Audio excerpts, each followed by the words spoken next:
Assalamualaikum warahmatullahi wabarakatuh. Teman-teman, Al-Islam hari ini kita akan mempelajari menghindari akhlak tercela melalui kisah Salabah. Ibu harap teman-teman menyimak dengan baik ya kisah Salabah yang akan Ibu ceritakan. Teman-teman, pada zaman Rasulullah saat masih hidup, ada sahabat yang bernama Salabah. Hidupnya sangat miskin dan kekurangan. Namun, Salabah terkenal sebagai orang yang taat mengerjakan sholat berjamaah bersama Rasulullah serta sahabat lainnya. Setelah sholat berjamaah di masjid, siang itu Rasulullah menghampiri Salabah yang tergesa-gesa hendak pulang tanpa membaca wirid dan berdoa terlebih dahulu. Salabah, mengapa engkau tergesa-gesa pulang? Tidakkah engkau berdoa terlebih dahulu? Kemudian Salabah menghentikan langkahnya dan berterus terang kepada Rasulullah. Wahai Rasulullah, kami hanya memiliki sepasang pakaian untuk sholat. Dan saat ini istriku belum melaksanakan sholat karena menunggu pakaian yang aku kenakan ini. Kami sangat miskin ya Rasulullah. Jika engkau berkenan, doakanlah kami agar Allah menghilangkan semua kemiskinan kami dan memberi rezeki yang banyak. Rasulullah tersenyum mendengar penuturan Salabah. Lalu beliau berkata, Salabah sahabatku, engkau dapat mensyukuri hartamu yang sedikit. Itu lebih baik daripada engkau bergelimang harta tetapi engkau menjadi manusia yang kufur. Nasihat Rasulullah itu sedikit menghibur hati Salabah, karena sesungguhnya yang ada dalam benaknya adalah ia sudah bosan menjalani hidup yang serba kekurangan. Satu-satunya cara agar cepat menjadi kaya adalah memohon doa kepada Rasulullah, karena doa Nabi pasti didengar Allah Subhanahu wa Ta'ala.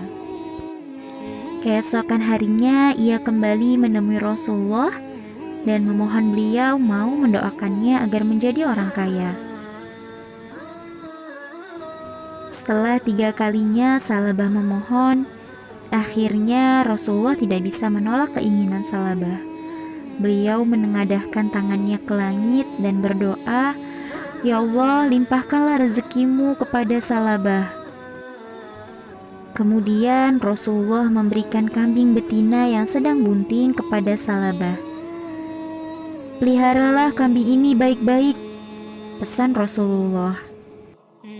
Salabah pun pulang membawa kambing pemberian Rasulullah dengan hati yang berbunga-bunga. Dengan modal kambing serta doa Rasulullah, aku yakin aku akan menjadi orang yang kaya raya. Hari berganti hari, bulan berganti bulan, Salabah yang dulu miskin dan lusuh telah berubah menjadi orang kaya yang terpandang. Kambingnya berjumlah ribuan. Di setiap lembah dan bukit terdapat kambing-kambing Salabah, sehingga Salabah lupa untuk beribadah kepada Allah, lupa untuk datang ke masjid untuk sholat berjamaah. Bahkan sholat Jumat selalu ditinggalkan oleh Salabah karena kesibukannya mengurusi hewan ternaknya. Sampai Rasulullah bertanya-tanya, Wahai sahabatku, sudah sekian lama Salabah tidak kelihatan di masjid. Tahukah kalian bagaimana keadaannya sekarang? Wahai Rasulullah, Salabah sudah menjadi orang kaya. Benarkah? Mengapa ia tidak pernah menyerahkan sedekahnya sedikit pun?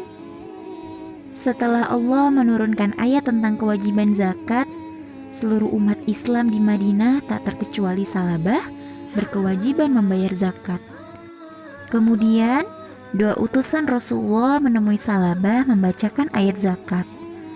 Kemudian setelah dihitung dari seluruh harta kekayaannya, ternyata memang banyak harta Salabah yang harus diserahkan sebagai zakat.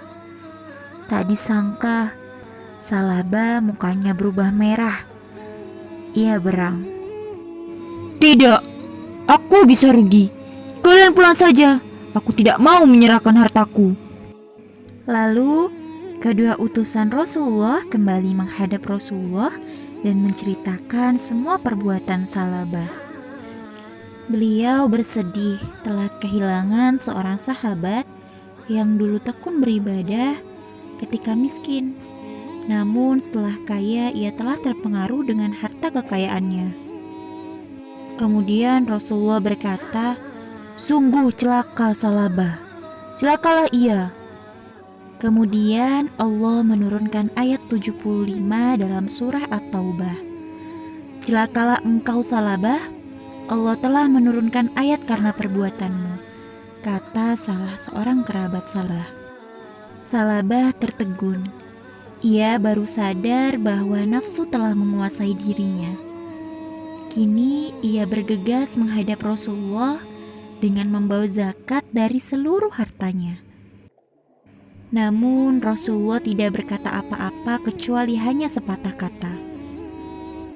"Sebab kedurhakaanmu, Allah melarangku untuk menerima zakatmu." Rasulullah mengambil segenggam tanah lalu ditaburkan di atas kepala Salabah.